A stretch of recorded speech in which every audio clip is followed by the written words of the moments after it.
De início, conhecemos uma rapariga de 15 anos chamada Vandinha Adams, que chega à escola com uma expressão impassível. Lá encontra o irmão feioso preso num cacifo por uns burlões. Ao libertá-lo, pergunta quem os fez aquilo, mas Feioso está demasiado assustado para responder. De repente, Vandinha tem uma visão, onde reconhece quem o intimidou. Ao descobrir que se trata de alguns nadadores da equipa da escola, dirige-se à piscina com duas bolsas cheias de piranhas vivas. Ela diz que só ela mesma é capaz de atormentar o irmão e atira os peixes para dentro da água. Quando os provocadores fogem em pânico, Vandinha esboça um sorriso satisfeito vingando o Feioso. Passado algum tempo, mudamos para os pais de Vandinha, Gomes e Mortícia. Cansados da atitude da filha, decidem enviá-la para a Academia Nevermore, uma escola para jovens com capacidades sobrenaturais, onde aprendem a controlar o que lhes é especial. Revelam também que foi lá que se conheceram. Entretanto, um homem vai sozinho até a floresta perto da Nevermore e sofre um ataque de uma criatura desconhecida. O xerife local, Donovan Galpin, encontra o corpo sem vida e inicia uma investigação. Descobre-se que não é o primeiro ataque daquele tipo. Entretanto, a família de Vandinha chega a Nevermore. Gomes e Mortícia apresentam-na à diretora Larissa Wins, famosa por uma disciplina firme. Sabemos que, em jovens, Larissa e Mortícia foram colegas de quarto. Mortícia menciona que, por causa do incidente com as piranhas, Vandinha passou a ter sessões de terapia semanais obrigatoriamente. A diretora instala Vandinha na antiga divisão de Mortícia e apresenta-lhe a nova colega de quarto, Enid.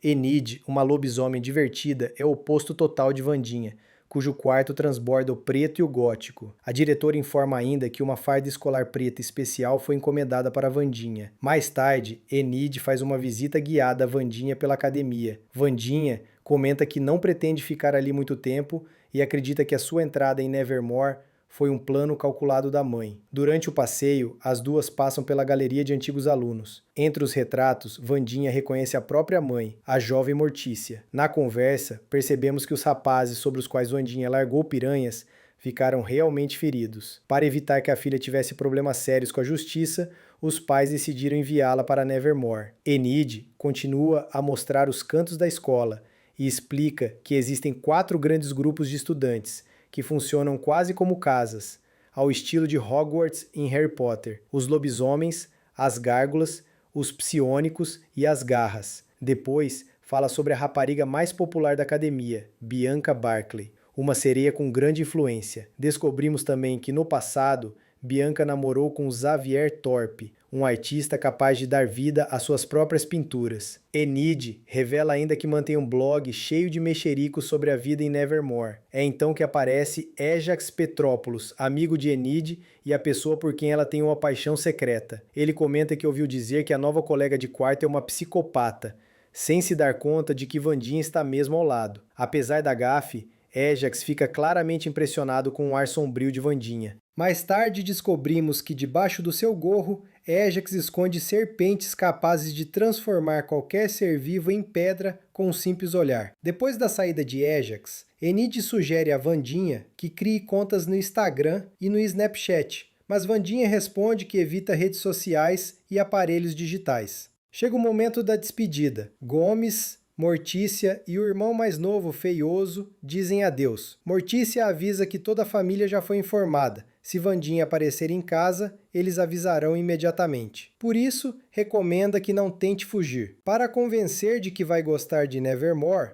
oferece-lhe um colar com a inicial do nome. Quando os pais partem, Gomes liberta em segredo uma criatura chamada Mãozinha, uma mão viva e autônoma encarregada de vigiar Vandinha. À noite, Vandinha começa a arrancar o papel colorido da janela do seu lado do quarto, o que irrita Enid. Ela afirma que dividiu o espaço em 2 partes iguais. O lado colorido pertence a Enid e o lado escuro a ela. Em seguida, senta-se para escrever o seu romance, ao qual dedica 1 hora por dia. Acrescenta que se Enid tivesse a mesma disciplina, o blog dela seria mais coerente e interessante. Para provocar, Enid liga música de dança bem alta. Vandinha exige que baixe o som, e Enid mostra as garras dizendo que não tem receio de as usar. A discussão é interrompida pela professora Thornhill, responsável pelo dormitório, que entra no quarto trazendo uma flor negra como presente de boas-vindas para Vandinha. No dia seguinte, Vandinha vai à aula de esgrima. Observa Bianca derrotar com facilidade um colega chamado Rowan e depois troçar dele. Confiante, Bianca pede ao treinador um adversário de verdade, e Wandinha não perde a oportunidade de a desafiar para um duelo. No primeiro assalto, Wandinha leva a melhor, no segundo, é Bianca quem vence.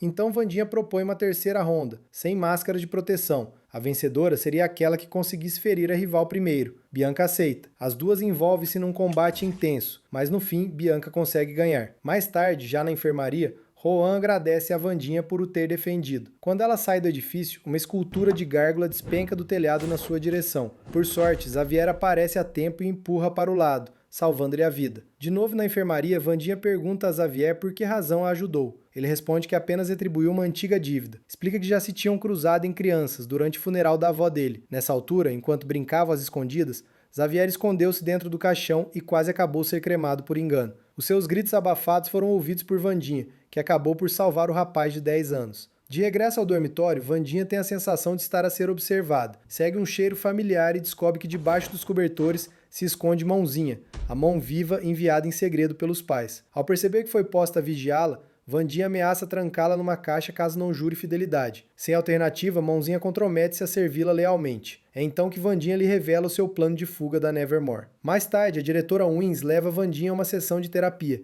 determinada pelo tribunal depois do incidente com as piranhas. As duas seguem até Jericho, uma pequena localidade próxima de Nevermore. Wandinha comenta com ironia que acompanhar alunos é uma função indigna para a diretora. Wins responde que Mortícia a alertou sobre uma possível tentativa de fuga, por isso agora prefere mantê-la sob vigilância direta. Na consulta com a terapeuta Valerie Kimbott, Wandinha permanece inicialmente em silêncio, mas a profissional encontra uma forma de se aproximar falando sobre o romance que ela escreveu. Questiona por que razão ainda não o publicou, e Wandinha explica que os editores são pessoas de vistas curtas. Um deles chegou a classificar a obra como perturbadora e recomendou-lhe acompanhamento psiquiátrico. Em resposta, Wandinha enviou-lhe uma ratoeira. Durante a conversa, Wandinha de repente pede para ir à casa de banho. Assim que fica sozinha, força a fechadura da janela e foge. Na rua, evita discretamente a vigilância da diretora que a aguardava no carro, mas acaba por chocar contra um desconhecido. Nesse instante, é tomada por uma visão em que vê aquele homem envolvido num grave acidente rodoviário. Logo depois, entra numa cafetaria local e cruza-se com Tyler, o filho do xerife, que ali trabalha como barista. Ele tenta arranjar a máquina de café, mas a instrução está escrita em italiano. Para sorte dele, Wandinha domina a língua. Propõe reparar a máquina em troca de uma boleia de táxi até a estação de comboios mais próxima. Tyler explica que em Jericho o serviço só funciona através da aplicação Uber. Wandinha responde que não possui telemóvel, porque não quer ser refém da tecnologia. Ainda assim consegue consertar o aparelho com facilidade e Tyler, em sinal de gratidão, oferece para levá-la quando terminar o turno. Enquanto aguarda, 3 rapazes vestidos de peregrinos aproximam-se e começam a provocar Wandinha. Ela responde com sarcasmo, ridicularizando-os. Os rapazes tentam intimidá-la e apesar de Tyler procurar intervir, Wandinha garante que se defende sozinha. Usando técnicas de artes marciais que aprendeu com o tio Chico, consegue derrubar os 3 sem esforço. Pouco depois chega o xerife Galpin e pergunta ao filho o que aconteceu. Tyler explica que Wandinha sozinha deu conta dos agressores que a importunavam. Nesse momento, entra na loja a diretora Wins, furiosa com a tentativa de fuga da aluna. Ao ouvir o apelido Adams, o xerife muda de expressão. Reconhece imediatamente a filha de Gomes Adams e comenta que o pai dela há muito deveria estar atrás das grades. Wins leva Wandinha de volta a Nevermore. No caminho, passam pelo local de um acidente rodoviário trágico. A vítima é precisamente o homem cuja queda Wandinha tinha visto na sua visão anterior. Durante a noite, Wandinha toca no violoncelo uma melodia sombria no balcão do dormitório. Ao longe, ouve-se o uivar dos lobisomens, sinal de que a lua cheia. É nesse momento que Enid se aproxima. Como sabemos, ela própria é um lobisomem, mas confessa que ainda não conseguiu transformar-se. A mãe garante-lhe que é apenas um desenvolvimento tardio, mas existe a possibilidade de nunca vir a assumir a forma de lobo. Se isso acontecer, ficará marcada como uma solitária e perderá o direito de fazer parte da alcateia. Enid teme ser afastada da família e não ter qualquer hipótese de encontrar um par. Wandinha propõe uma troca. Enid cede-lhe por completa parte do quarto em troca da sua ajuda para preparar uma fuga da academia. Além disso, pede-lhe que a ensine a mexer no computador. Enquanto isso, Mãozinha infiltra-se no quarto de Taylor e acaba por assustá-lo seriamente. Através de gestos, convence-o a ligar a Wandinha. Nervoso, Taylor faz uma videochamada e os dois começam a falar. Wandinha pede-lhe que se encontrem na feira das colheitas, lembrando-lhe que ainda lhe deve um favor, desde que ela arranjou a sua máquina de café. Chega mesmo a oferecer-lhe dinheiro, mas Taylor recusa e aceita ajudar de graça. No festival, Larissa Wins não tira os olhos de Wandinha. Enid alerta para não confiar nos chamados Nevermores, ou seja, pessoas comuns sem poderes. Wandinha participa num jogo de dardos, vence e recebe como prêmio um enorme panda de peluche. Depois, suborna discretamente o rapaz que lhe entregou o prêmio para distrair Larissa. Com isso, consegue escapar e encontrar-se com Taylor no parque de estacionamento. Taylor entrega-lhe um dossiê policial sobre Gomes, o pai de Wandinha, que roubou do gabinete do xerife, ou seja, do seu próprio pai. Este gesto emociona Wandinha, mas o momento é interrompido pela chegada dos mesmos rapazes que a tinham provocado no café, agora com tacos nas mãos. Wandinha e Taylor fogem a correr. Durante a perseguição, Wandinha acaba por esbarrar em Rowan, o mesmo aluno da aula de esgrima. Nesse instante é atingida por uma nova visão. Rowan foge imediatamente para a floresta e Wandinha, inquieta com o que viu, decide segui-lo para o avisar de um perigo. Quando finalmente o alcança e tenta explicar, Rowan usa poderes telecinéticos para aprender contra uma árvore e revela que afinal é ela quem corre perigo. Ele mostra-lhe uma folha arrancada de um livro, com um desenho feito pela sua mãe, uma profetisa poderosa. O esboço retrata uma rapariga incrivelmente parecida com Wandinha, ao lado de uma escola em chamas. Rowan explica que a mãe teve uma visão onde Wandinha destruía Nevermore. Convencido de que precisa de a impedir antes que isso aconteça, admite ainda que foi ele quem derrubou a estátua da gárgula sobre ela. Rowan começa a apertá-la com a força da sua mente, mas de repente surge do meio da floresta uma criatura gigantesca que se lança sobre ele. A estranha aparição, no entanto, não toca em Wandinha. Depois de o monstro desaparecer, ela aproxima-se do corpo imóvel de Rowan e recolhe o desenho profético da mãe dele. Mais tarde, Wandinha reflete sobre tudo o que lhe aconteceu apenas na primeira semana. Já esteve em perigo de vida por 2 vezes. Foi salva por uma criatura desconhecida, descobriu que o pai tem um passado criminoso e ouviu que poderá ser a causa da ruína da escola Nevermore. Mas nada disso a assusta, pelo contrário, só a deixa ainda mais intrigada. Quando os pais entram em contato através do cristal mágico, Wandinha admite à mãe que esta tinha razão. Começa a gostar da escola. Na cena seguinte, a polícia, liderada pelo xerife Galpin, percorre a floresta em busca de Rowan, mas não encontra qualquer sinal dele. Na manhã seguinte, o xerife vai a Nevermore e informa Wandinha de que nada foi descoberto no local do incidente. Ele não acredita na história do monstro e considera que ela inventou tudo. A diretora Wins intervém, sugerindo que Rowan pode ter encenado o desaparecimento para fugir da academia. Wandinha pede então à diretora para poder falar com o xerife a sós.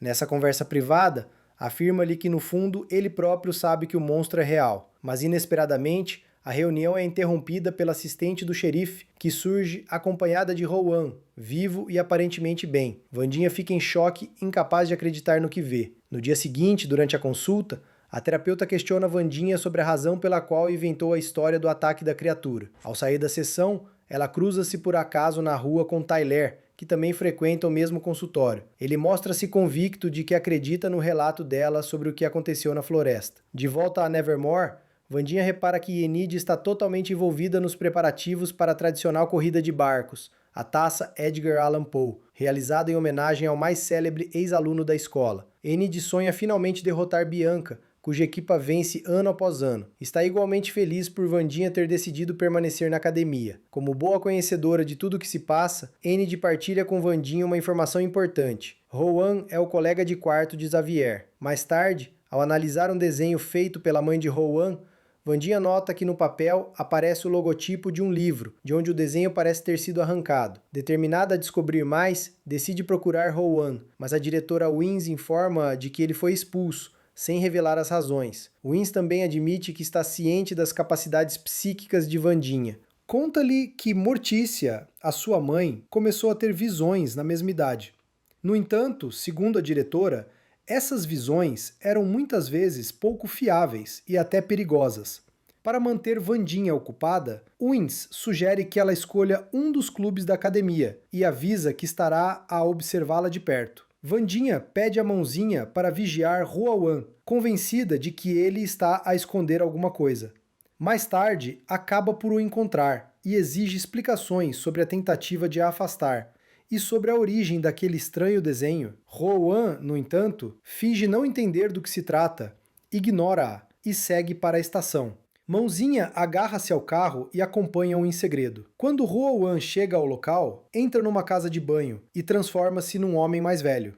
Infelizmente, Mãozinha perde o momento exato da transformação e deixa de o conseguir seguir. Pouco depois, descobre-se que esse homem era na verdade Larissa Wins. Fica claro que ela é uma metamorfa e que, por algum motivo, decidiu ocultar o verdadeiro destino de Rowan naquela noite na floresta.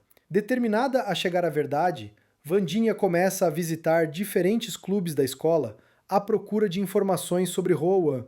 Primeiro, encontra Xavier, que está a treinar tiro com arco, e pergunta-lhe sobre o comportamento do colega. Xavier admite que ele andava estranho nas últimas semanas. Depois, Vandinha procura Bianca, que ensaia com o coro da escola, e pergunta-lhe se relatou o que aconteceu ao xerife.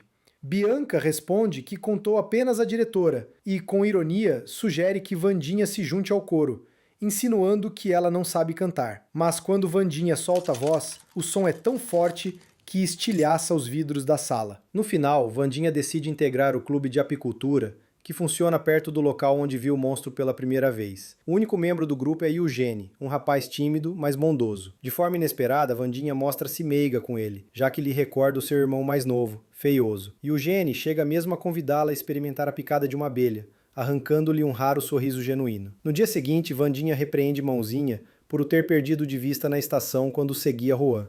As suas palavras duras magoam-no, e Mãozinha acaba por se sentir ofendido. Mais tarde, durante a aula dedicada a plantas carnívoras, Vandinha senta-se ao lado de Xavier, o ex-namorado de Bianca, o que deixa a jovem claramente incomodada. Xavier mostra a Vandinha a sua habilidade especial e até dá vida a uma aranha desenhada por ele. Durante a lição, Vandinha e Bianca acabam por transformar a aula num verdadeiro duelo de conhecimentos de botânica, respondendo uma atrás da outra às perguntas da professora. Enquanto isso, o xerife Galpin mantém-se cético em relação à versão de Vandinha sobre a criatura misteriosa, mas decide mesmo assim explorar a floresta com a ajuda do seu cão. Vandinha também planeia regressar ao local do incidente, mas para isso precisa de despistar Larissa Wins, que anda sempre de olho nela. Enid aceita ajudá-la e fingir ser Vandinha, mas impõe uma condição. Ela tem de se desculpar a Mãozinha pelas palavras que o feriram. Enid lembra-lhe que Mãozinha é a sua família e que faria tudo por ela. Vandinha vê-se obrigada a controlar o orgulho e, após uma longa conversa, acaba mesmo por pedir desculpa. Mais do que isso, abre o coração a Mãozinha e confessa-lhe o medo que a atormenta, e se Rowan tiver razão, e se um dia ela for realmente a causa de algo terrível que ameaça a Nevermore, no fim, acabam por fazer as pazes. Enid junta-se então ao clube de apicultura para substituir Vandinha, o que deixa Eugene radiante, já que nunca tinha tido raparigas no seu espaço, muito menos duas. Antes de sair, Vandinha alerta Eugene de que ele tem apenas uma pequena hipótese de despertar o interesse de Enid. Assim que ela se afasta, Eugene começa de imediato a tentar impressioná-la. Vandinha vagueia pela floresta em busca de vestígios da criatura misteriosa. De repente, Tyler surge por detrás, tapa-lhe a boca e esconde-a, impedindo que o xerife e o seu cão a descubram. Graças aos grãos de café que traz no bolso, o animal não consegue detectar o cheiro deles. Enquanto o xerife prossegue as buscas, Vandinha conta a Tyler tudo o que aconteceu naquela noite e como a criatura acabou por a proteger de Rowan. Pouco depois, encontra no chão os óculos de Rowan e, ao tocá-los, é invadida por uma nova visão. Desta vez, vê um livro de capa roxa, de onde Rowan tinha retirado aquele desenho, assiste a uma discussão dele com Xavier, o seu colega de quarto, e presencia ainda o momento em que Rowan tentou provocar a queda da gárgula sobre Vandinha. Sem perder tempo, Vandinha segue com Mãozinha até a biblioteca para procurar esse misterioso livro. É então surpreendida por Miss Thornhill, que repara no seu ar determinado e pergunta o que anda a procurar com tanta insistência. Vandinha mostra-lhe o símbolo deixado pela mãe de Rowan e explica que procura um exemplar com esse emblema. Merlin esclarece que esse sinal pertencia a uma antiga sociedade de estudantes chamada Belladonna, dissolvida há muitos anos. Durante a conversa, confessa também que é a única pessoa sem poderes sobrenaturais entre os professores de Nevermore. Apesar de já lecionar ali há cerca de 1 ano e meio, ainda sente dificuldade em encontrar o seu lugar. Para os humanos comuns, é demasiado excêntrica, mas para os marginalizados da escola, não chega a ser uma verdadeira igual. Mais tarde, Wandinha entra sorrateiramente no quarto de Juan e Xavier à procura do misterioso livro roxo, enquanto Xavier está no duche. Debaixo da cama de Juan, encontra uma máscara estranha, mas nesse instante, alguém bate à porta. Xavier sai da casa de banho para atender e Wandinha esconde-se rapidamente debaixo da cama. Quem aparece é Bianca. A partir dali, Wandinha acaba por ouvir a conversa entre os dois. Descobre que Bianca sente ciúmes da atenção que Xavier dá a Wandinha. Fica também a saber que a relação deles terminou quando Bianca recorreu aos seus poderes de sereia sobre Xavier. A confiança que ele tinha nela desapareceu e a relação desfez-se. Bianca tenta justificar-se, dizendo que foi apenas um erro impulsivo, mas percebe-se que Xavier nunca conseguiu ultrapassar a desilusão. No fim, Bianca admite que está decidida a vencer Enid na corrida de barcos que se aproxima e que fará o que for preciso para alcançar a vitória. Quando regressa ao quarto, Wandinha encontra Enid, que lhe dá uma má notícia. Uma das colegas da equipa, uma vampira, não pode competir, porque ingeriu alho sem querer e ficou debilitada. Wandinha percebe de imediato que não foi um simples acaso e que a responsável só pode ser Bianca. Decidida a dar-lhe uma lição, Wandinha anuncia que vai juntar-se à equipa de Enid para participar na competição. Curiosa, pergunta-lhe por que motivo a equipa de Bianca ganha todos os anos. Enid explica que as restantes embarcações acabam sempre por afundar de forma muito conveniente. Além disso,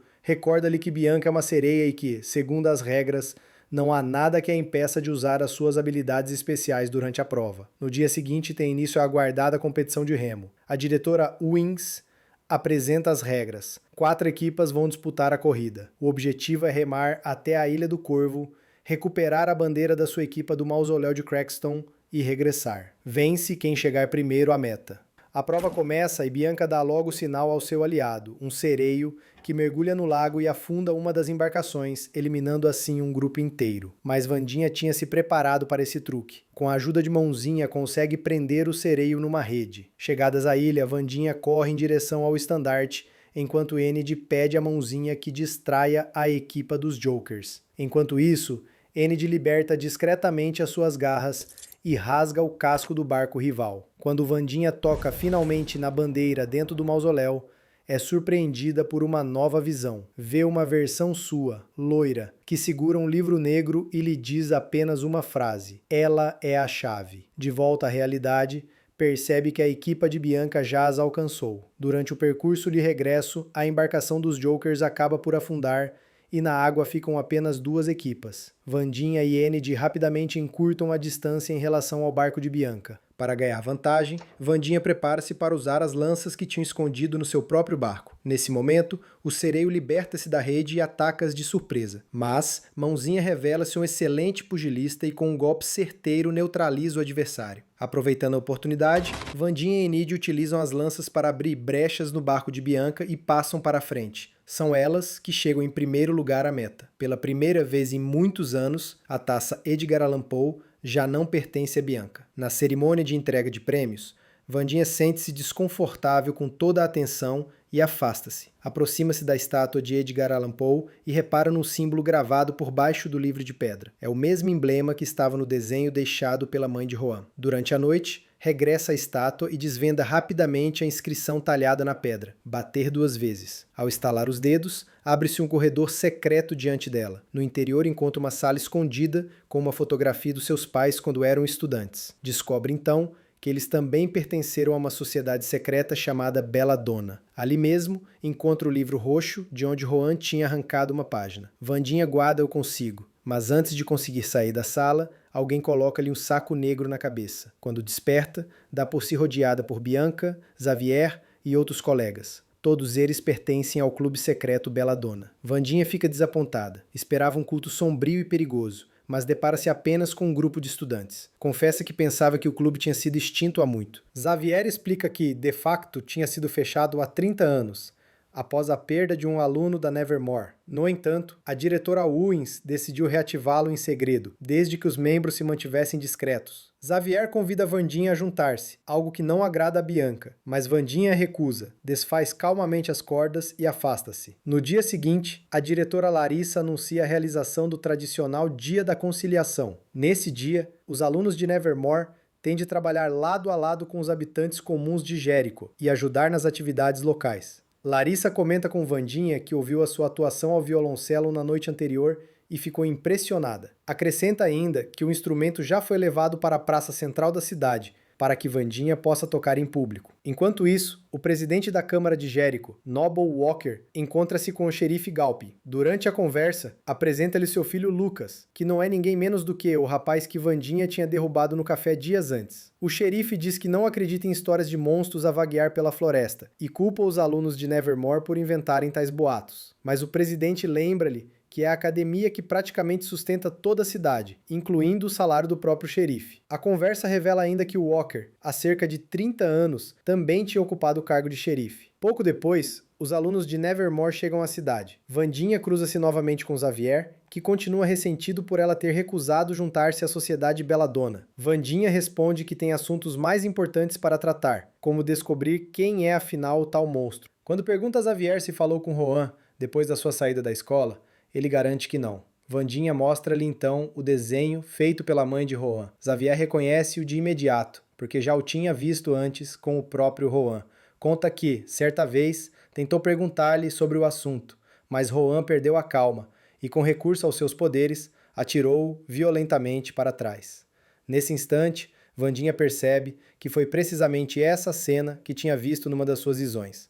De seguida, pergunta-lhe sobre o Homem de Chapéu, representado no desenho da mãe de Rohan, que aparece de frente para ela. Xavier identifica-o como Joseph Crackston, o fundador de Jericho, e uma figura histórica central para a cidade.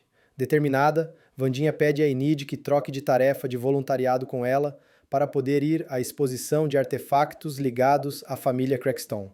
No início, Enid recusa, porque lhe tinha calhado uma atividade que achava realmente interessante. No entanto, muda de ideias no momento em que Wandinha lhe revela que Ajax estará de serviço nessa mesma atividade. Na cena seguinte, Wandinha e os restantes alunos de Nevermore chegam à exposição de artefactos.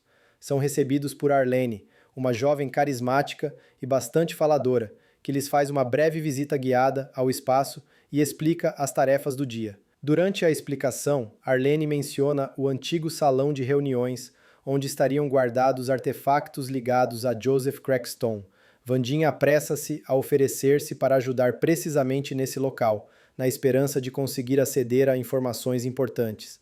Mas a Helene responde friamente que o salão está fechado para obras e acaba por enviar Wandinha e Eugene para a velha loja de rebuçados. A função deles seria distribuir doces aos turistas. Para piorar, ainda lhes entregam um uniforme ridículo. Naturalmente, Wandinha não fica nada contente. Determinada a livrar-se rapidamente daquela tarefa humilhante, ela dirige-se a um grupo de turistas alemães e fala com eles em alemão perfeito. Enquanto a Arlene fica sem perceber uma única palavra, Wandinha conta-lhes que toda aquela encenação histórica não passa de uma farsa, e que só os mais ingênuos acreditariam naquele teatro. E os doces que estavam a oferecer? Segundo ela, eram fruto da exploração dos povos indígenas da Amazônia. Os turistas, chocados, viram costas e vão-se embora. O plano resulta. Entretanto, Enid e Ajax trabalham como voluntários numa loja de antiguidades, onde se vendem animais empalhados. A missão deles é limpar esses espécimes. No meio do trabalho, um homem sem abrigo entra sorrateiramente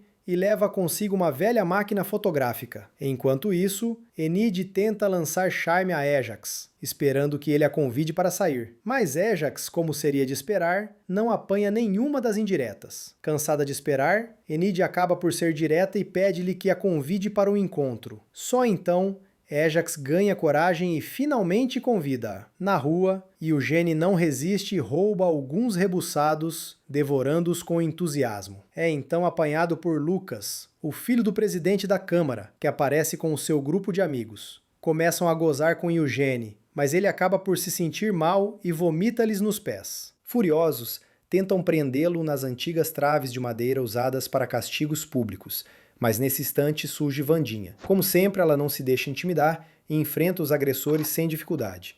A um deles chega a torcer o dedo e prende-o ao poste de humilhação, enquanto os restantes fogem a correr. Depois do incidente, Wandinha ajuda Eugene a recompor-se. É nesse momento que ele se abre e confessa que nunca teve amigos e que ninguém alguma vez o tinha defendido. Wandinha responde de forma calorosa, dizendo que ele lhe recorda o seu irmão mais novo. Os dois decidem então investigar o original Pilgrim Meeting House. Wandinha consegue forçar a porta utilizando as goteiras dentárias de Eugene. Ele fica do lado de fora enquanto ela explora o interior do edifício. Lá dentro, Wandinha encontra um quadro familiar. A mesma rapariga de cabelos claros das suas visões a segurar um livro negro. Pouco depois, descobre também o próprio livro, mas ao abri-lo, percebe que todas as páginas estão em branco, revelando-se afinal uma falsificação. Nesse instante, Arlene entra no edifício trazendo consigo Eugene, que entretanto tinha sido apanhado. Wandinha acusa-a de mentir e exige saber onde está o verdadeiro livro. Após alguma hesitação,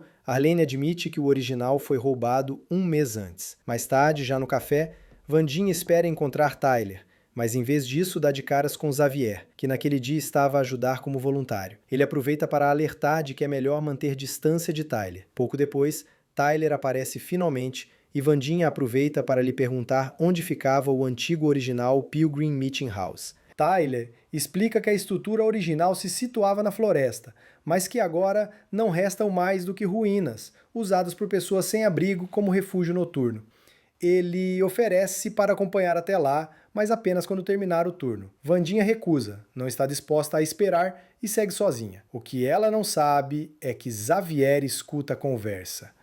Wandinha e Mãozinha aventuram-se pela floresta até encontrarem o antigo original Pilgrim Meeting House. Descobrem ainda que ali vive o mesmo homem sem abrigo que dias antes tinha roubado a máquina fotográfica da loja de antiguidades. Wandinha pede a Mãozinha para lidar com ele. A pequena mão lança-se sobre o homem, que entra em pânico e foge. Em seguida, Mãozinha insiste, através de gestos, para que Wandinha toque nos objetos do local na esperança de provocar mais uma visão. Mas ela recusa, explicando que essas imagens surgem de forma espontânea, não por escolha. Para provar que Mãozinha está enganada, começa a tocar em tudo que encontra e nada acontece. Até que, ao pousar a mão na porta de saída, algo finalmente desperta. Nesse momento, Wandinha é atingida pela visão mais intensa de todas. É como se atravessasse o tempo e fosse projetada para 400 anos atrás. Mais uma vez, surge diante dela a jovem de cabelo claro que já tinha visto noutras visões. O nome dela é Goody Adams.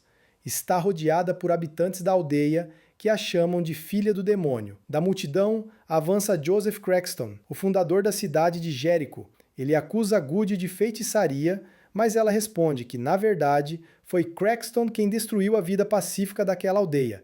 Fica claro que Joseph e os seus seguidores invadiram as terras dos marginalizados, pessoas com dons especiais, declararam-nos bruxos e começaram a persegui-los para lhes tomar o território. Goody retira uma faca escondida e deixa uma marca profunda no rosto de Craxton.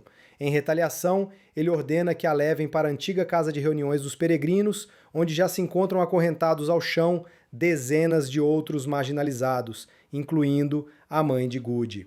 Craxton entra no edifício, manda fechar a porta e dá ordem para incendiar o local. Goody tenta salvar a mãe, mas esta implora-lhe que fuja, lembrando-lhe que agora ela é a única esperança de todos. Em lágrimas, Goody escapa por uma passagem secreta. Wandinha sente-se como se estivesse mesmo lá. Caminha no meio do fumo e do calor das chamas. De repente, é transportada para a floresta, onde a própria Goody lhe aparece pela primeira vez. Goody avisa que Craxton não descansará enquanto não eliminar todos os marginalizados. Nesse instante, o próprio Craxton surge das sombras e a visão termina abruptamente. Wandinha desperta no presente, ofegante, e conta tudo ao seu inseparável amigo Coisa. É então que, através da vedação, repara no monstro da floresta. Sem hesitar, lança-se na sua perseguição debaixo de uma chuva intensa, mas não consegue alcançá-lo. A criatura é demasiado rápida. No chão, nota as pegadas e observa, estarrecida, como começam a transformar-se em pegadas humanas. Nesse momento aparece Xavier. Ele diz que ouviu a conversa dela com Taylor e decidiu segui-la. Vandinha conta-lhe sobre as pegadas que se transformam em humanas. Xavier tenta analisá-las, mas a chuva já apagou todos os vestígios. Ele admite que talvez Vandinha tenha estado certa desde o início, sobre Rohan e sobre tudo o resto. Xavier revela ainda que há pouco tempo enviou uma mensagem a Rohan a propor voltarem a andar de snowboard juntos, como no ano anterior. A resposta foi que não poderia ir, mas há um detalhe impossível de ignorar. Xavier nunca tinha andado de snowboard com Rohan. Vandinha percebe então que alguém andou a fazer-se passar por ele durante todo este tempo. Xavier confidencia que o seu pai é o famoso médium Vincent Thorpe e acrescenta que desconfia que Vandinha possui o mesmo tipo de dom, a capacidade de ver aquilo que permanece oculto para os outros. No dia seguinte, mesmo antes de subir ao palco com a orquestra, Vandinha gira em frente à estátua de Joseph Craxton. Nos olhos dela há apenas desejo de vingança. Vingança por Goody e por todos os excluídos. Dá então instruções à mãozinha, encher a fonte com combustível e esperar pelo sinal. Quando a cerimônia começa, a multidão enche a praça. O presidente da Câmara, Walker, faz um discurso exaltando o chamado fundador de Jericho. Logo de seguida, Vandinha pega no violoncelo e começa a tocar. Mas quando Walker carrega no botão para ativar a fonte, algo inesperado acontece. Em vez de água, as chamas irrompem do monumento. As pessoas entram em pânico e fogem, mas Vandinha continua a tocar sem se deter. A diretora Wins percebe de imediato quem está por detrás daquele espetáculo. De volta a Nevermore, confronta Vandinha e acusa-a de sabotagem, mas Vandinha responde com calma que nunca acendeu nada com as próprias mãos. Acusa sim Wins de tentar reescrever a história, transformando um tirano como Craxton num herói, enquanto a verdadeira tragédia dos excluídos é esquecida. Depois vira costas e afasta-se. Mais tarde, sozinha, a diretora Wins bebe em silêncio um copo de vinho e arranca do álbum da escola uma fotografia de Morticia Addams. Fica claro que entre elas nunca houve amizade. Entretanto, no antigo salão de reuniões, o sem-abrigo que tinha roubado a máquina fotográfica torna-se a nova vítima da criatura. Mas, antes disso, a câmara consegue captar uma série de imagens do monstro. Pouco depois, o xerife chega com a sua equipa. Encontram a máquina, revelam a película e, pela primeira vez, surgem provas reais. A criatura existe de facto. Vandinha dizia a verdade. No outro fio da narrativa, Ajax prepara-se para o encontro com Enid. Decide tomar um duche e, para evitar que as cobras na sua cabeça o petrifiquem por acidente através do reflexo, cobre o espelho com uma toalha. Mas a toalha escorrega. Num instante, Ajax fica paralisado, transformado numa estátua, mesmo antes do encontro. Sem saber de nada, Enid espera por ele no local combinado, até que a frustração fala mais alto e ela descarrega a raiva num autocarro inocente, deixando longas marcas de garras na chapa. Nessa mesma noite, Xavier sai do seu ateliê em suor com arranhões no pescoço. Já mais tarde, Vandinha e Mãozinha decidem ir até o necrotério da cidade. Como sempre, Mãozinha avança primeiro, entra pelo sistema de ventilação, cobre a câmara de vigilância com pastilha elástica e abre a porta para que Vandinha entre. Ela aproxima-se do corpo do sem-abrigo para o examinar pessoalmente, enquanto Mãozinha copia os documentos sobre as vítimas anteriores da criatura. Vandinha grava as suas observações no gravador, até que repara num detalhe perturbador. Falta um pé inteiro ao corpo. De repente, entram no espaço o xerife Galpen e o legista Anwar. Vandinha esconde-se rapidamente numa das câmaras frigoríficas. Os dois discutem a descoberta mais recente. Anwar mostra um pé, revelando que lhe faltam 2 dedos. E o mais inquietante é a precisão com que foram retirados, como se alguém tivesse usado uma serra cirúrgica. Quando se preparam para sair, Anwar nota a porta da câmara frigorífica entreaberta. Abre-a e vê Vandinha lá dentro, mas, em vez de levantar problemas, limita-se a encolher os ombros, fecha a porta e afasta-se. Mãozinha liberta-a e ambos regressam ao dormitório. De volta ao quarto, Vandinha organiza as novas provas no seu mural de investigação. É então que partilha com Enid a sua conclusão. Todas as vítimas da criatura da floresta tinham partes do corpo removidas de forma cirúrgica. No dia seguinte, na aula da professora Thornhill, a conversa gira em torno do baile Raven que se aproxima. Xavier decide arriscar e pergunta a Wandinha se ela irá com ele. Ela responde de forma seca que não. É então que Wandinha repara em arranhões recentes no pescoço de Xavier e começa de imediato a suspeitar dele. Mais tarde,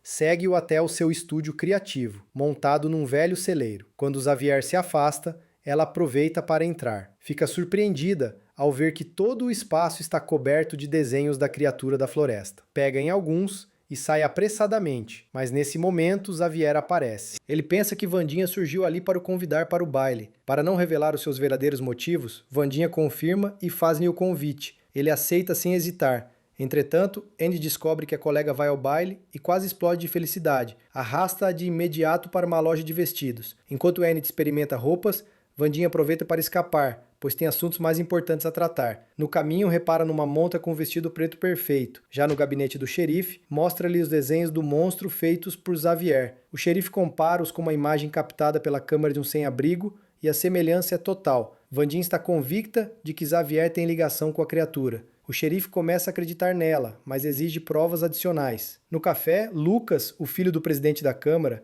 e aquele que já tinha levado uma bofetada de Wandinha, aproxima-se de Enid. Ao saber que ela não tem par, propõe irem juntos ao baile. Enid fica surpreendida, mas acaba por aceitar. Na rua, Wandinha cruza-se com Tyler. Ele confessa que sente algo por ela e faz-lhe o convite para o baile. Wandinha responde que já vai com Xavier, o que o deixa profundamente magoado. Antes de se afastar, Tyler admite que pensava que ela também nutria sentimentos por ele, mas agora sente-se perdido. Wandinha esclarece que neste momento tem outras prioridades, o que só aumenta a desilusão dele. Mais tarde, Wandinha vai ter com Eugênia o seu clube de apicultura. Eugênia continua determinado em impressionar Enid e pede a Wandinha que lhe entregue um frasco de mel em seu nome. É então que ela lhe mostra um dos desenhos de Xavier, onde surge uma gruta e um monstro. Eugênia reconhece o local, pois já o tinha visto durante as suas explorações com as abelhas. Wandinha pede-lhe que a leve até lá. Na gruta, encontram algemas e ainda uma das garras da criatura presa na parede de pedra. Wandinha regressa ao ateliê de Xavier. Lá dentro encontra um pano ensanguentado que pode conter provas e guarda-o rapidamente na mochila. Nesse instante, Xavier entra e apanha-a em flagrante. Ele percebe de imediato que o convite para o baile não passava de um disfarce para investigar o monstro da floresta. Quando Wandinha lhe pergunta diretamente se é ele o monstro, Xavier explica que aquela criatura o tem perseguido nos sonhos nas últimas semanas, razão pela qual passa tanto tempo ali a desenhá-la. Conta ainda que, num desses momentos em que estava a desenhar, surgiram de repente arranhões no pescoço. Ao perceber que Wandinha só o tinha convidado para encobrir o facto de já andar a vasculhar o ateliê, Xavier fica furioso e expulsa-a. Mais tarde, Wandinha vai ter com o xerife e deixa em cima da secretária tanto o pano como a garra que tinha encontrado antes, pedindo que ambos sejam analisados. Depois procura Eugênia e conta-lhe que também ficou sem par para o baile. Em vez disso, sugere que montem uma emboscada na gruta para tentarem apanhar o monstro. Entretanto, Xavier também já não tem par, e é Bianca quem se aproxima para lhe propor que vão juntos. Enquanto isso, Mãozinha escreve uma nota na máquina de escrever de Wandinha e entrega-a a Tyler no café. Ao lê-la, Tyler sorri. Chega finalmente a noite do baile do Corvo. Todos os alunos aparecem vestidos a rigor.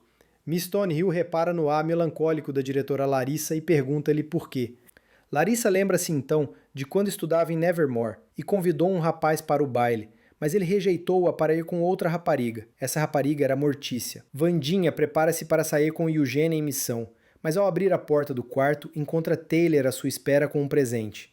Descobre nesse momento que tinha sido Mãozinha a enviar-lhe o convite em nome dela. Primeiro, Wandinha irrita-se com Mãozinha por ter agido nas suas costas, mas logo percebe que também não tem vestido para ir ao baile. É então que repara na cama, o deslumbrante vestido preto que tinha visto na montra da loja. Mãozinha conseguiu arranjá-lo para ela. Nesse instante, perdoa-lhe. Taylor fica sem palavras quando a vê com aquele vestido. Enquanto isso, Eugênia descobre que Wandinha mudou os planos à última hora e decidiu ir ao baile. Ele sente-se posto de lado, mas Wandinha promete que retoma a investigação no dia seguinte e pede-lhe para não se aventurar sozinho na floresta. Ao mesmo tempo, Lucas começa a ganhar verdadeira simpatia por Enid, surpreendido por ver que uma marginal gosta de rock e de velhos filmes de artes marciais. Nesse momento, recebe uma mensagem dos amigos que o avisam de que estão prestes a chegar. O objetivo deles é vingar-se dos alunos de Nevermore pela destruição da estátua de Joseph Craxton. Fica claro que o convite de Lucas a Enid para o baile fazia parte desse plano. Noutra cena, Xavier fala com Bianca sobre Wandinha, revelando os sentimentos que nutre por ela, algo que deixa Bianca incomodada. É então que Wandinha entra no salão acompanhada de Taylor, chamando imediatamente a atenção de todos. Xavier aproxima-se e avisa de que Tyler não é quem aparenta ser. Mais tarde, Wandinha questiona Tyler sobre isso e descobre que, em tempos, ele era próximo daqueles rapazes que costumavam atormentar os excluídos. Chegaram mesmo a agredir Xavier e a estragar o seu grafite. Tyler garante que já não é essa pessoa. Wandinha acredita nele e diz-lhe que não o julgaria por uma travessura do passado. Na cena seguinte, Wandinha surpreende todos na pista com uma dança completamente fora do comum. Os movimentos são estranhos, mas ao mesmo tempo hipnóticos e acabam por prender a atenção de todo o salão. Xavier, ao observar de longe, pede a Bianca que use o poder de sereia para o ajudar a esquecer Wandinha, mas Bianca recusa. Enquanto isso, Eugene ignora os avisos de Wandinha e decide avançar sozinho na sua missão. No bosque, junto à gruta da criatura, começa a fazer anotações no gravador de voz. Pouco depois, um carro para perto da entrada e uma figura misteriosa aproxima-se. A pessoa lança para dentro uma garrafa incendiária e ateia fogo à gruta.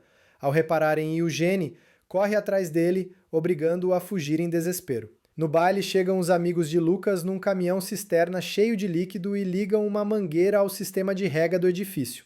Lucas sai do salão e tenta impedir o plano, porque começa a sentir algo por Enid, mas os amigos insistem em continuar. De repente, os aspersores disparam, inundando a pista com líquido vermelho. Os estudantes entram em pânico, gritam, escorregam e caem. Wandinha prova o líquido e fica desapontada. Era apenas tinta. Nesse instante, tem uma nova visão, onde vê Eugene aterrorizado a fugir da criatura. Decide abandonar o baile e correr para a floresta. Entretanto, Enid percebe que Lucas e os amigos arruinaram o Raven de propósito. Ela diz a Lucas que acreditava que ele gostava dela de verdade. Ele tenta justificar-se, mas os outros começam a troçar dela. É então que surge Ajax para defender. Acaba por confessar que na verdade tinha ficado envergonhado de lhe contar que se tinha transformado em pedra por acidente com as próprias cobras.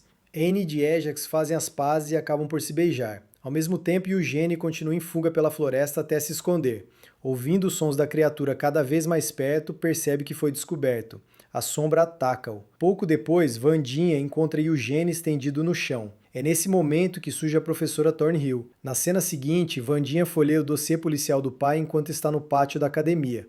Um flashback leva nos acontecimentos de há 32 anos. Numa noite chuvosa, durante o baile do Corvo, um corpo cai diante da jovem Larissa Wins. Nos andames próximos está o jovem Gomes Adams a segurar uma espada. O xerife Walker, que hoje é presidente da Câmara, interroga Larissa. Logo depois vemos Gomes a ser levado algemado, enquanto a jovem Mortícia lhe confessa que nunca tinha estado tão apaixonada por alguém como por ele. A história regressa ao presente. Em Nevermore celebra-se o Dia dos Pais. Gomes, Mortícia, Feioso e Tropeço chegam à academia no seu carro sombrio. A diretora Larissa dá as boas-vindas a todos os familiares reunidos. Enid fica ansiosa com a presença da sua família e a mãe não demora a criticá-la por ainda não ter conseguido dominar a transformação. Enquanto isso, Mortícia e Gomes encontram-se com Wandinha. Um pouco mais longe, Xavier e Bianca falam sobre o facto de os seus pais nunca aparecerem.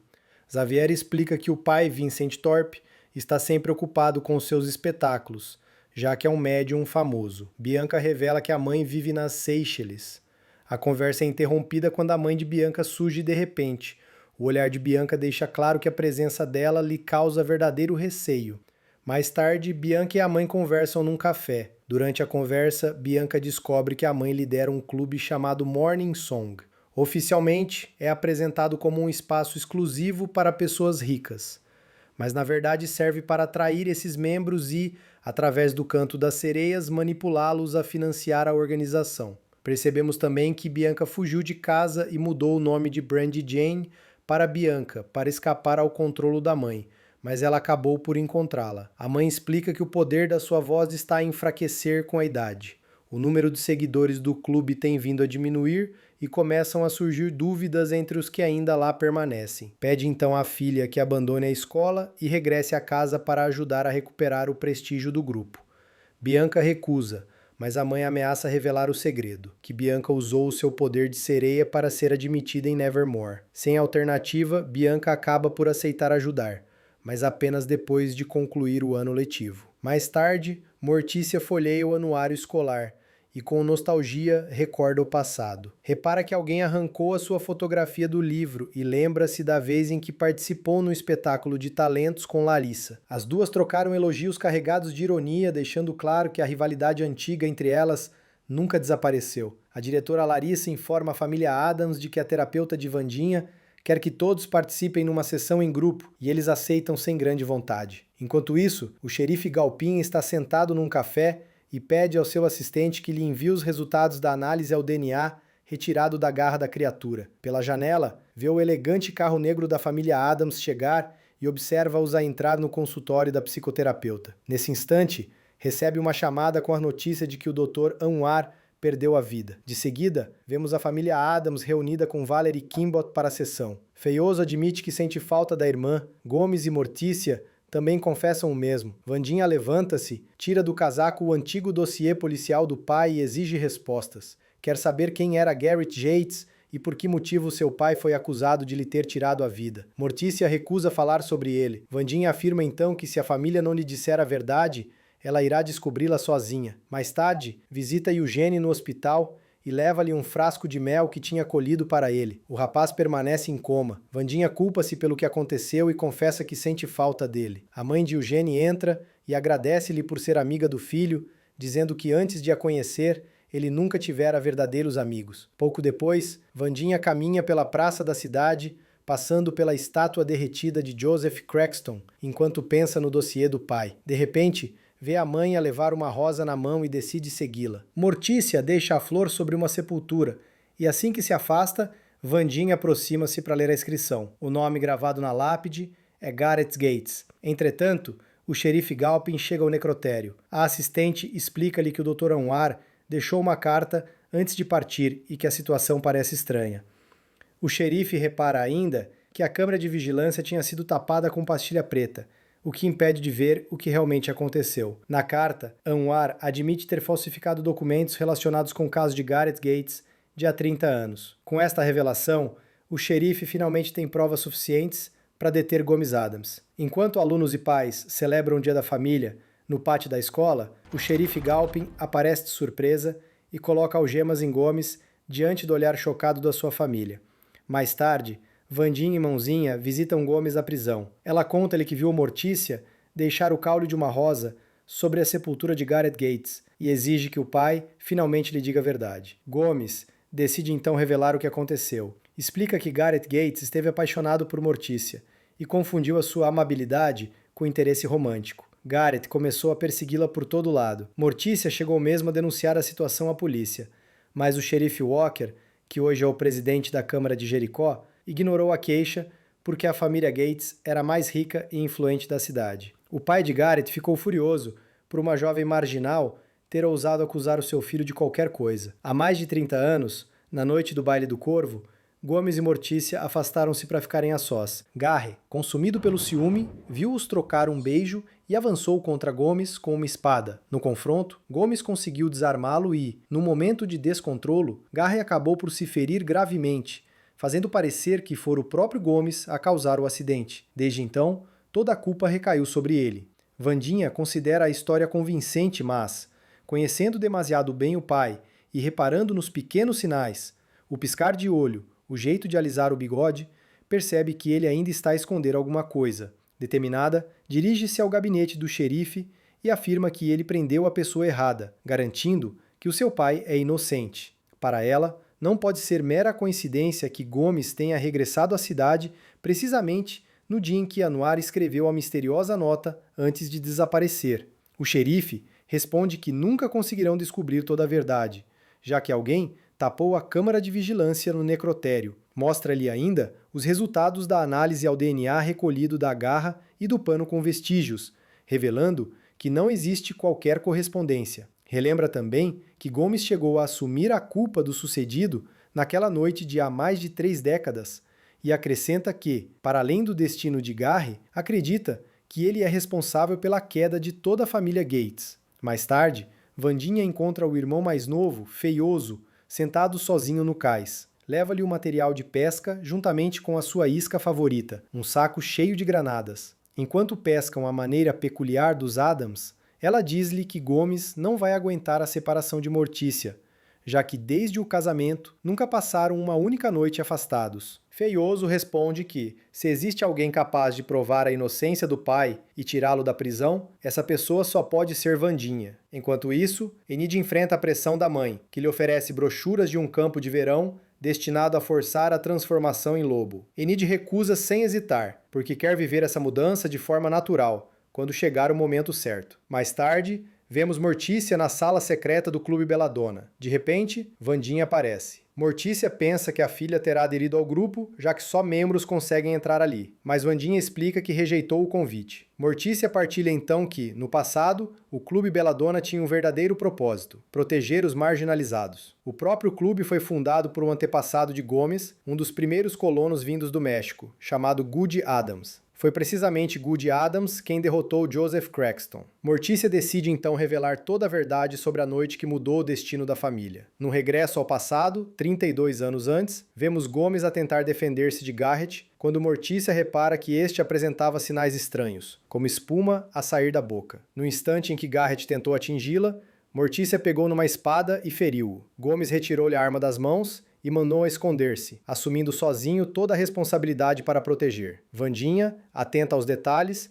percebe de imediato que Garrett estava envenenado, com uma toxina de origem vegetal. Mãe e filha seguem então para o cemitério de Jericó. Wandinha começa a abrir a sepultura de Garrett em busca de provas, mas nesse momento são surpreendidas pelo ajudante do xerife, que as leva para a prisão. As duas acabam na mesma cela onde já se encontra Gomes. O ajudante informa-as de que terão de esperar até de manhã para poderem pagar a fiança. Enquanto isso, Mortícia e Gomes trocam um abraço através das grades. Wandinha revela que conseguiu encontrar uma prova dentro da sepultura de Garrett, um dedo arrancado, tingido de azul, sinal típico de quem foi envenenado. Compreendem então que Garrett já estava condenado antes de Mortícia o atingir com a espada. De repente, Wandinha tem uma nova visão.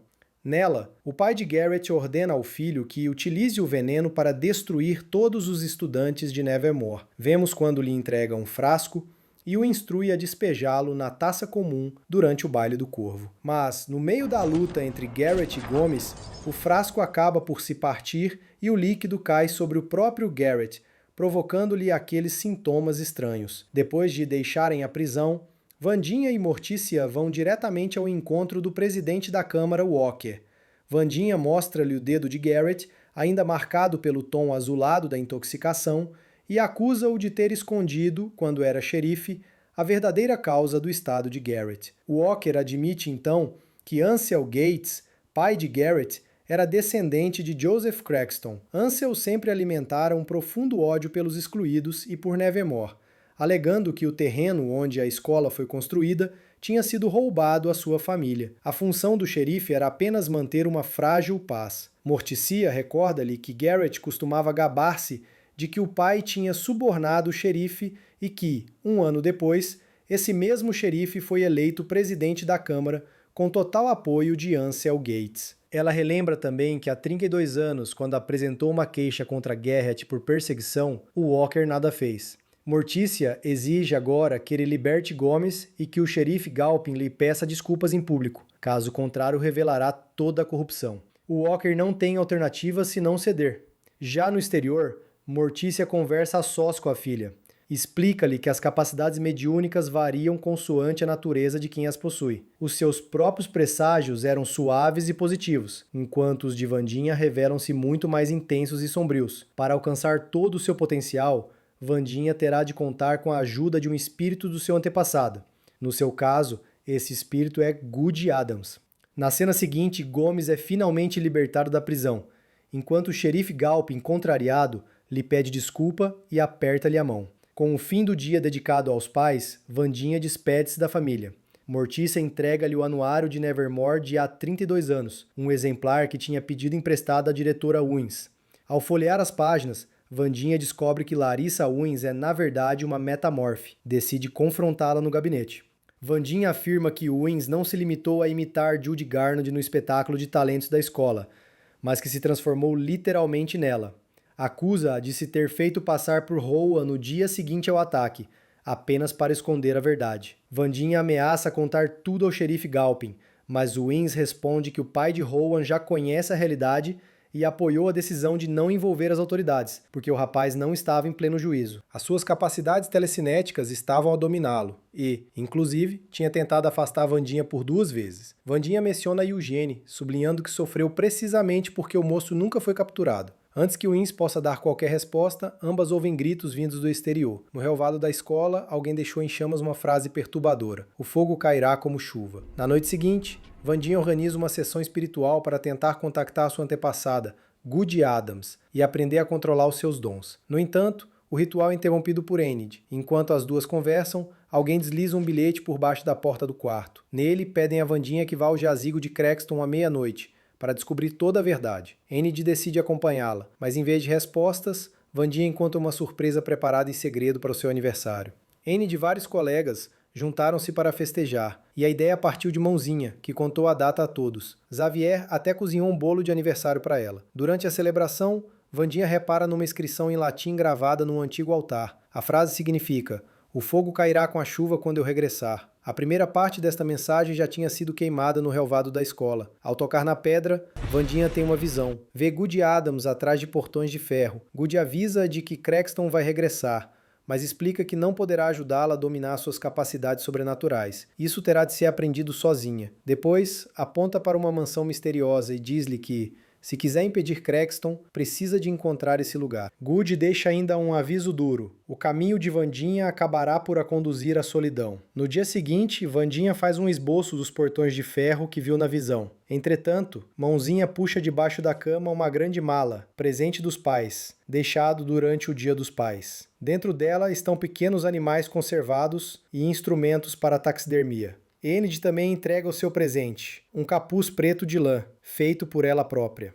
Nessa altura, o presidente da Câmara, Walker, chega a Nevermore para discutir com a diretora Uins o incidente da frase queimada no relvado. A diretora suspeita de Lucas, o filho de Walker, já que ele tinha sido responsável pelo caos no Baile do Corvo. Mas o presidente garante que não podia ter sido ele, porque Lucas estava em casa sob vigilância. Para limpar o nome da família, Walker decide que o filho vai prestar serviço comunitário em Nevermore. Enquanto observa a inscrição marcada pelo fogo e pela chuva, Wandinha é abordada por Xavier, que lhe pergunta o que viu na visão dentro do jazigo. Ela recusa-se a responder, mostrando que não quer falar com ele. Pouco depois, Bianca repara numa pulseira no pulso de Lucas, enquanto ele limpa as janelas. Era o símbolo do clube fundado pela mãe dela. Ao questioná-lo, Lucas explica que uma mulher o tinha convencido a aderir ao grupo Morning Song e até a instalar a aplicação no telemóvel. Essa mulher era a própria mãe de Bianca. Percebendo o perigo, Bianca alerta-o para apagar a aplicação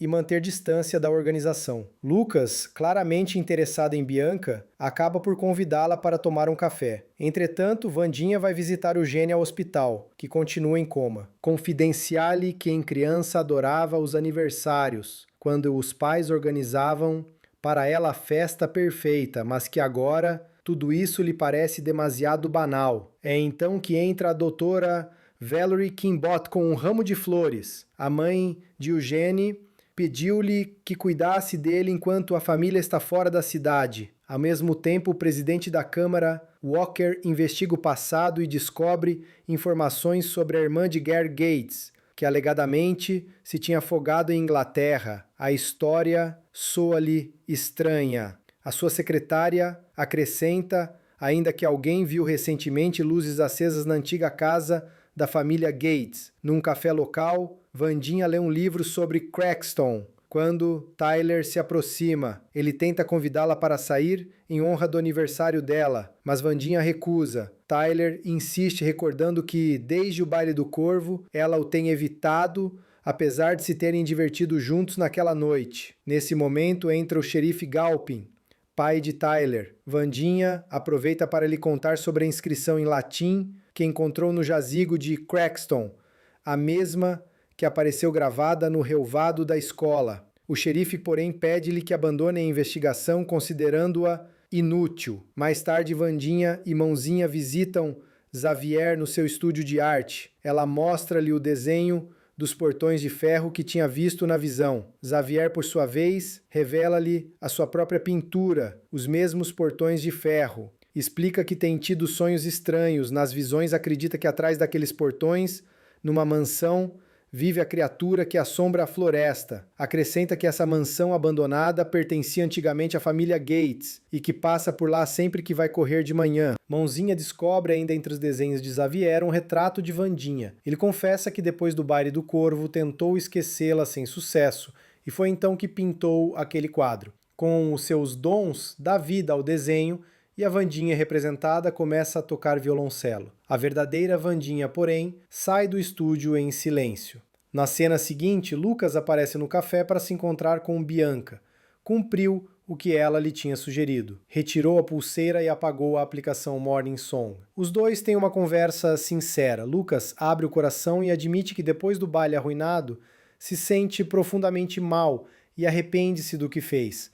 Conta ainda que ninguém acredita nele, nem na possibilidade de vir a ser alguém melhor. Na manhã seguinte, Wandinha vai sozinha até o antigo casarão da família Yates para investigar. Percebe que há alguém lá dentro. É o presidente da Câmara, que decidiu inspecionar o local depois de a secretária lhe ter contado que viram luzes acesas na casa. Ele deixa uma mensagem de voz ao xerife Galpin, dizendo que descobriu quem é de facto a criatura misteriosa, e marca encontro com ele num café. Wandinha pede a mãozinha para distrair o presidente da Câmara e, enquanto isso acontece, esconde-se na bagageira do carro dele. Sem desconfiar de nada, Walker segue para o café, levando sem saber Wandinha e mãozinha no carro. Quando chega, estaciona e atravessa a rua para se encontrar com o xerife, mas acaba por ser atingido por um Cadillac azul. Pouco depois chega a ambulância e leva-o para o hospital. Após o incidente, o xerife recolhe o testemunho de Wandinha. Ela afirma que se escondeu no banco de trás do carro do presidente da Câmara para descobrir mais sobre o que ele tinha encontrado na mansão dos Yates. Quando regressa a Nevermore,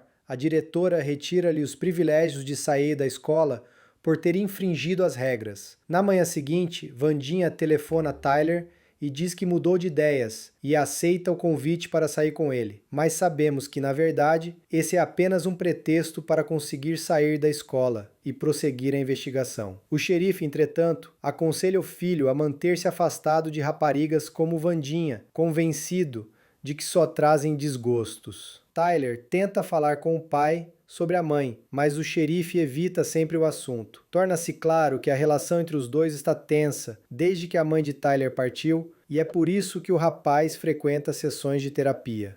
Wandinha engana Enid, dizendo-lhe que quer ir a uma festa às escondidas para celebrar de novo o aniversário, e convida a acompanhá-la. Enid aceita entusiasmada. Quando Tyler aparece à porta da escola para levar Wandinha, fica surpreendido ao ver que Enid também se junta a eles. Entretanto, Xavier aparece à janela do quarto de Wandinha e Enid, mas encontra apenas a mãozinha, que estava ocupada a escrever numa máquina de escrever. É ela quem lhe revela para onde as raparigas foram. Wandinha, Enid e Tyler chegam ao casarão da família Yates. Tanto Enid como Tyler percebem que foram enganados, mas já é tarde para recuar e acabam por seguir Wandinha. Tyler e Wandinha tentam abrir a porta da frente, mas não conseguem.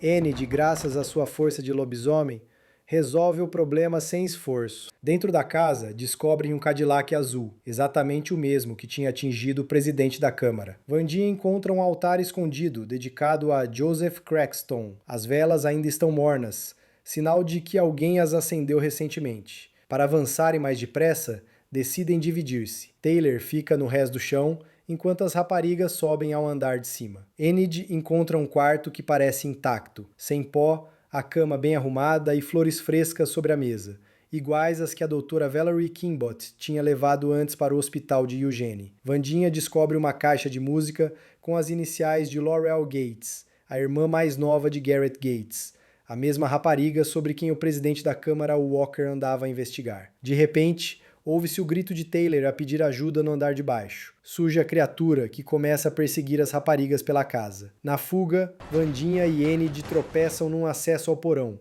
onde encontram algo arrepiante.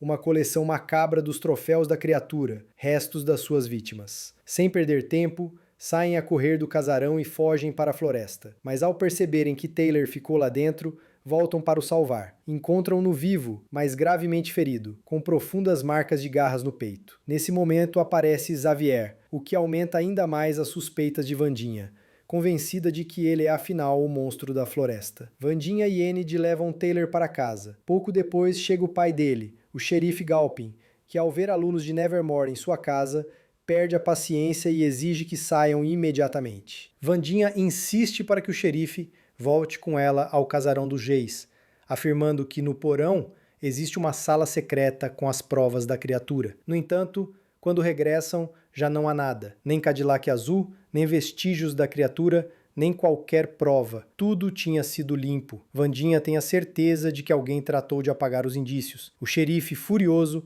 acusa de colocar em risco a vida do seu único filho. De regresso a Nevermore, Vandinha é confrontada pela diretora Wins, que a repreende pela desobediência e por ter colocado Enid e Taylor em perigo. Como resposta, Vandinha mostra-lhe um desenho profético feito pela mãe de Rowan, o mesmo que levou Rowan a atacá-la na floresta. Vandinha explica que, segundo a mãe dele, estava destinado que ela viesse a destruir a escola, mas acredita exatamente no contrário, que a sua missão é proteger Nevermore. A diretora Wins dá-lhe um último aviso e afasta-se. Ao regressar ao quarto do dormitório, Vandinha encontra Enid a arrumar as suas coisas. Enid decidiu mudar-se para o quarto de Yoko. Acusa Vandinha de usar as pessoas, de as colocar em risco e de colocar sempre os seus objetivos acima da amizade. Confessa que tentou ser uma verdadeira amiga, mas já não acredita que alguma vez o tenham sido de facto. Sozinha, pela primeira vez no quarto,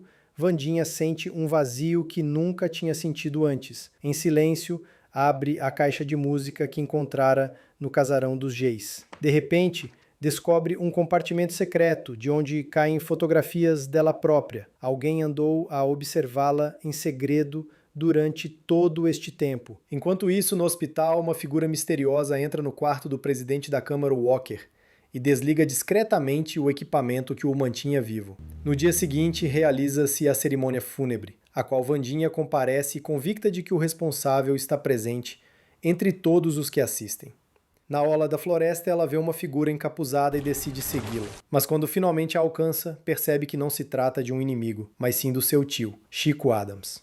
Ele explica-lhe que precisa de um lugar para se esconder e Vandinha decide levá-lo para o celeiro de Eugene. Mais tarde, partilha com o tio tudo o que tem acontecido na escola e conta-lhe em detalhe a sua investigação. Quando lhe mostra a fotografia do monstro, Chico reconhece-o de imediato e revela que se trata de um Hyde. A partir daí, Vandinha começa a questionar-se sobre o motivo que leva alguém a transformar-se num Hyde. Chico conta-lhe então sobre Nathaniel Faulkner, o fundador da escola Nevermore, que descreveu essas criaturas no seu diário. Explica ainda que esse diário está guardado num cofre secreto, na biblioteca do Clube Belladonna. Vandinha pede-lhe ajuda para o recuperar nessa mesma noite e sai do celeiro decidida. Sozinha no seu quarto, Vandinha reflete sobre o monstro e sobre como este poderá estar ligado ao casarão dos Jays. Sem a conversa de Enid, o silêncio parece-lhe estranho e até um pouco pesado. De repente, Enid aparece para buscar os seus pertences. Pergunta como Vandinha se sente, mas esta tenta esconder a saudade que sente.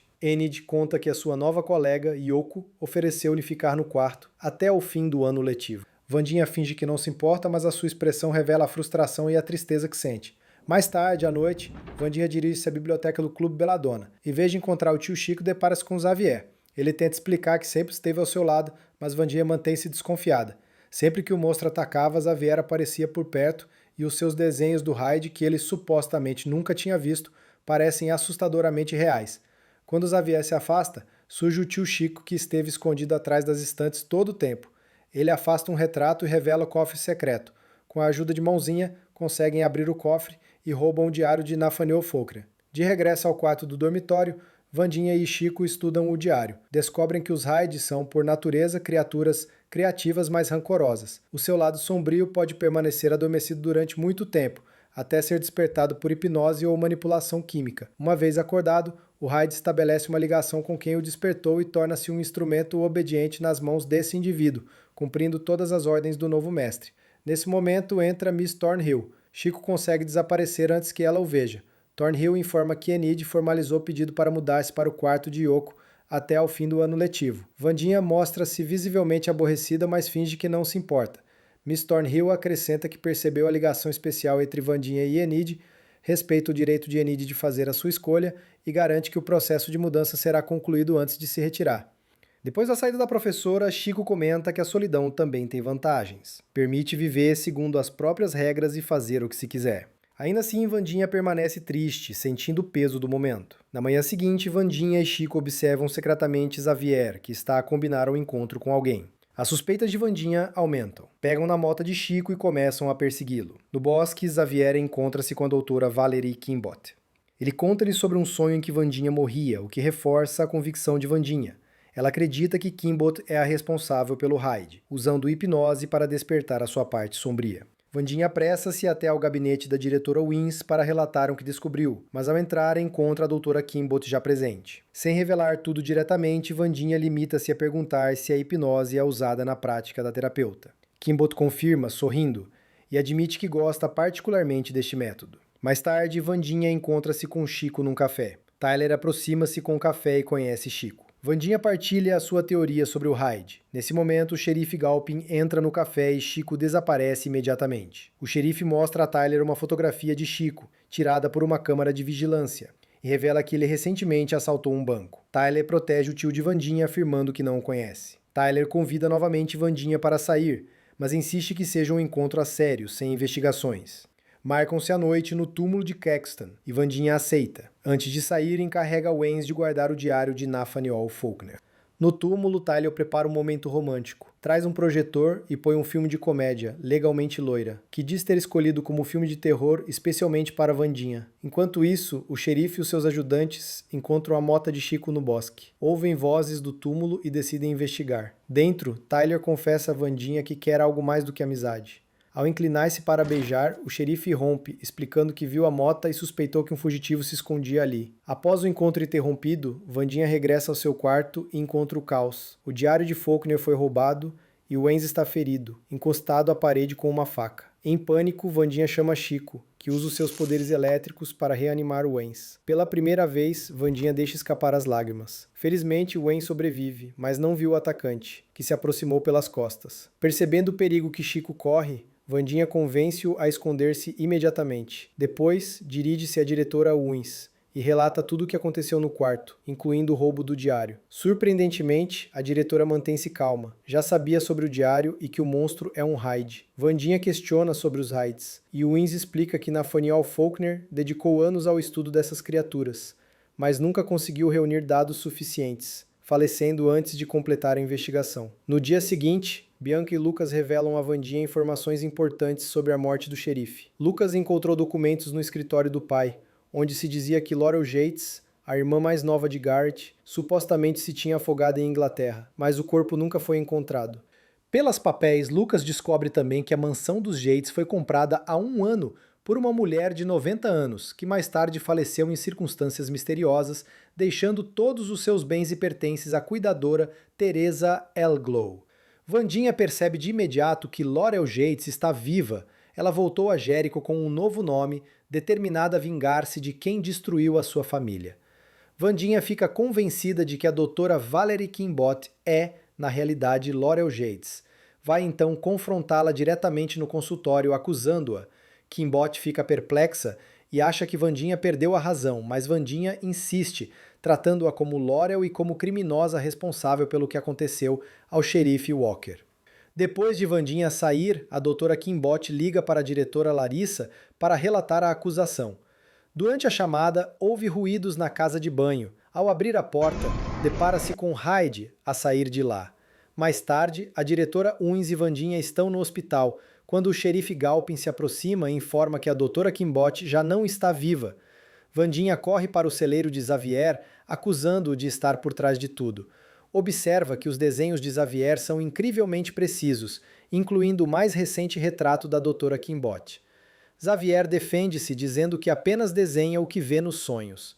Vandinha então encontra objetos incriminadores escondidos no celeiro, que ela própria tinha colocado ali: o inalador de Rowan, os óculos de Eugene e fotos suas tiradas pelo perseguidor. Xavier fica estupefacto. Nesse instante, o xerife e os seus ajudantes irrompem no celeiro e prendem Xavier, agradecendo a Vandinha pela ajuda. Ao regressar ao dormitório, Vandinha descobre que Enid voltou ao quarto.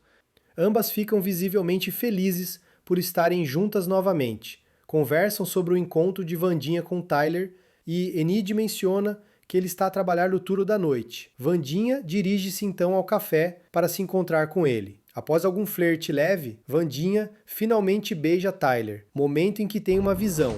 Vê a doutora Kimbot através da perspectiva de Hyde e depois o próprio Tyler, que volta à sua forma humana. Wandinha percebe que Xavier sempre foi inocente. Em choque, sai do café a correr, deixando Tyler confuso e preocupado. Na noite seguinte, Wandinha convida Tyler para um encontro na floresta. Quando ele chega e tenta abraçá-la, ela trava-o, acusando-o de ser Hyde. Wandinha acredita que a doutora Kimbot deve ter descoberto a verdadeira natureza de Tyler durante as sessões, e desde então se tornado a sua guia. Tyler nega tudo, mas nesse momento surgem na floresta os membros do Clube Belladonna, incluindo Bianca, para apoiar Wandinha. Tyler tenta fugir, mas Bianca lança-lhe um feitiço. Mais tarde, Tyler acorda no celeiro de Xavier, preso a uma cadeira. Wandinha começa a interrogá-lo, revelando que sabe que a mãe de Tyler era um Hyde e que isso foi escondido. Descobre-se que o pai de Tyler, o xerife Galpin,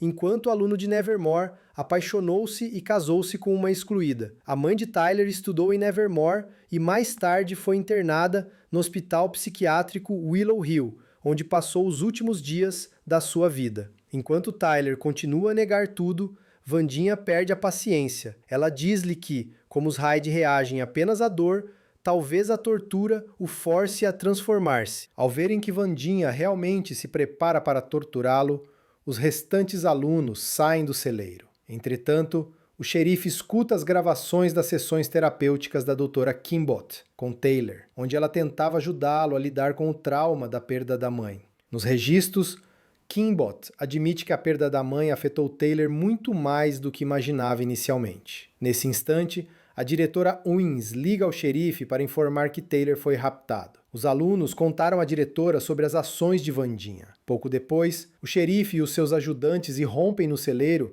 e impedem Wandinha antes que ela inicie a tortura. Wandinha e Taylor são levados à esquadra. Na esquadra, a diretora Owens informa Wandinha que o xerife Galpin não apresentará acusações pelo rapto. Quando Wandinha se prepara para sair, Taylor aparece. Durante a conversa, ele revela que é de facto Hyde. Ri-se de forma malévola e alertar de que ela não faz ideia do que está para vir. Ao regressar a Nevermore, a diretora Owens decide que a sua paciência chegou ao fim. Wandinha é expulsa da escola e instruída a arrumar os seus pertences, pois no dia seguinte será enviada definitivamente para casa. Ela implora por mais tempo, pedindo a oportunidade de provar que Taylor é de facto Hyde. Mais tarde, durante a noite, Wandinha infiltra-se na esquadra para falar com Xavier. Ela conta-lhe que Taylor a usou como peça num jogo, explicando que só percebeu que ele era Hyde quando o beijou. Xavier, furioso, pede a Wandinha para sair de Nevermore e nunca mais voltar. Na manhã seguinte, Wandinha e Enid despedem-se. Enid promete que nunca a esquecerá e partilha uma boa notícia. Eugene finalmente acordou no hospital durante a noite. Depois, Wandinha despede-se de Bianca e dos restantes membros do Clube Belladonna, alertando-os para estarem atentos, pois Tyler ainda está à solta e algo terrível pode acontecer. Quando Wandinha se prepara para partir, a Miss Thornhill oferece-lhe um oleandro branco como presente de despedida e deseja-lhe tudo de bom. A diretora Owens decide acompanhar Wandinha pessoalmente, mas primeiro ela pede para se despedir de Eugene. No hospital, junto ao amigo, Wandinha pede desculpa por não ter estado com ele na caverna e não nas festas. Afirma que, afinal, devia ter sido ela a ficar na cama do hospital, não ele. Wandinha explica que acredita que a doutora Kimbot incendiou a caverna de Hyde e controlou Tyler até ele se tornar incontrolável. Eugene, lembrando-se de algo importante, diz que viu alguém perto da caverna com um casaco preto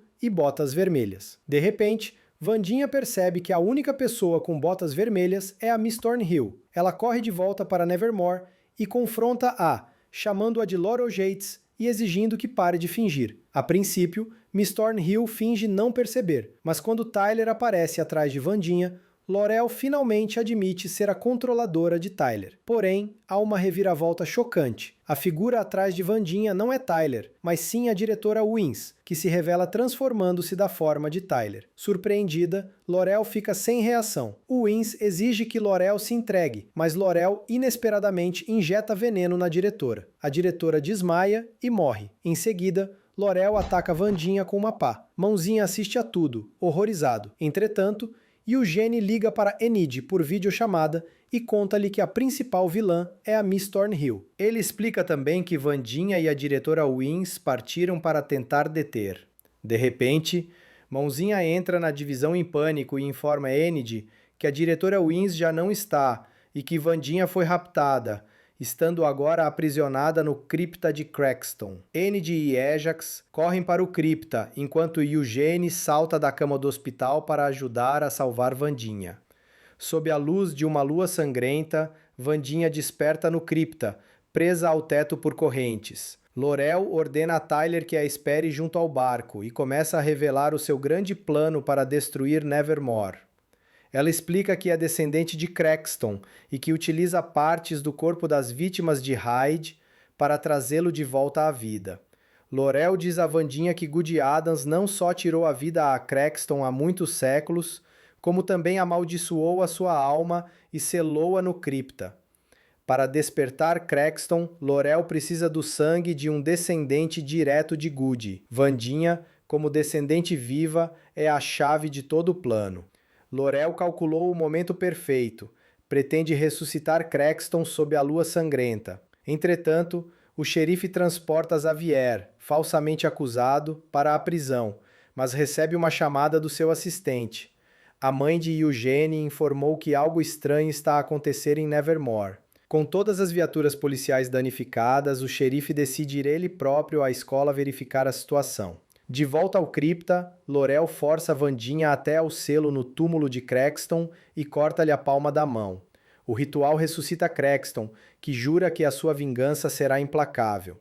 Wandinha tenta detê-lo, mas ele paralisa-a com o seu cajado, chamando-a de Goody Adams e atingindo-a no estômago antes de se afastar. Neste momento, o espírito de Goody aparece perante Wandinha e ensina-lhe como derrotar Crackston. Segundo Goody, Wandinha deve cravar uma espada especial no coração de Crackston. Goody aconselha-a a usar o pendente que a sua mãe lhe dera. Permitirá que o espírito de Goody passe através de Wandinha e cure as suas feridas. Mas após isso, Wandinha nunca mais voltará a ver Goody. Enquanto isso, Ajax leva Enid à biblioteca Belladonna. Enid fica surpreendida ao descobrir que Ajax é membro do clube. Ela mostra aos alunos o desenho profético em que Wandinha e Crackston estão no pátio da escola em chamas. O grupo decide evacuar imediatamente todos os alunos. Bianca usa o seu poder de sirene para retirar todos discretamente, enquanto Enid voluntariamente leva Mãozinha consigo e parte para o cripta à procura de Wandinha. Correndo pela floresta sob a lua sangrenta, Enid sente pela primeira vez a transformação em lobisomem começar a acontecer. Na cena seguinte, o xerife chega à floresta a rastrear o telemóvel do seu filho Tyler. Ele deixa Xavier trancado no carro e segue a pé. Depois que o xerife se afasta, Mãozinha aparece dentro do carro e liberta Xavier. A Wandinha, já recuperada, corre pela floresta na tentativa de deter Crackston, mas Tyler bloqueia-lhe o caminho.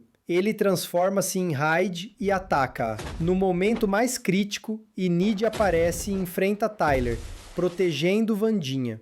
Enquanto isso, Wandinha continua a correr em direção a Nevermore para impedir Crackston. Tyler quase derrota Enid, mas o xerife chega a tempo e dispara contra o filho. Quando Tyler se lança contra o pai, Enid protege e consegue neutralizar o monstro, regressando ao seu estado humano exatamente quando Mãozinha a encontra. O xerife descobre Tyler inconsciente entre as folhas. Entretanto, Crackston invade a Nevermore, destruindo tudo à sua passagem. Wandinha regressa à escola e arma-se com a espada do pai, Gomes, pronta para o confronto final. Nesse momento, Xavier dispara uma flecha contra Crackston, mas este usa magia para desviar a flecha que se dirige a Xavier. Wandinha protege-o, recebendo a flecha no ombro. Ela ataca Quaxton com a espada, que se parte imediatamente, e Quaxton paralisa-a com o seu cajado, prestes a finalizar o ataque. É então que Bianca surge e crava a espada em Quaxton. Aproveitando a distração, Wandinha apanha um fragmento da sua espada partida e crava-o no coração de Quaxton. Este é consumido pelo fogo, restando apenas um anel. Laurel prepara-se para atacar Wandinha,